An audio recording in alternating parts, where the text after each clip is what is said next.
அவளை இங்க இருந்து துரத்தி விடுறதுக்கு நேரம் வந்துருச்சுன்னு சொன்னேன்ல. ஆமா. அதான் அவளை எப்படி துரத்தி விடலாம், என்ன பண்ணலாம், ஏது பண்ணலான்னு யோசிச்சுட்டு இருக்கேன். இதுல யோசிக்க என்னமா இருக்கு?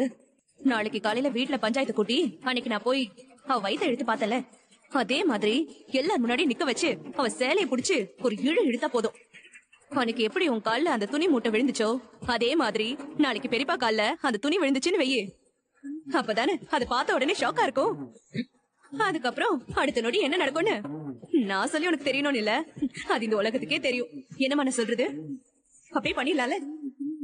என்னமா இத வெறும் 4 செவத்துக்குள்ள நம்ம வீட்டு ஆளுங்க முன்னாடி வச்சு பண்ணோம்னா இப்படி ஒரு விஷயம் நடக்கவே இல்லைங்கிற மாதிரி மூடி மறைச்சு இந்த குடும்ப கௌரவத்தை காப்பாத்தணும்னு இந்த விஷயத்தையும் அமுக்குனாலும் அமுக்கிடுவாங்கடி. அதுக்கு விடவே கூடாது. ஒரே கல்லுல 2 மாங்கான்ற மாதிரி அந்த தமிழ்ச்செல்வி இந்த வீட்டை விட்டு போகணும். அதே நேரத்துல அந்த ராஜாங்கமும் அசிங்கப்படும். இவ மாற்ற விஷயம் ஊரறிய உலகாரிய பல பேர் முன்னாடி நடக்கணும்.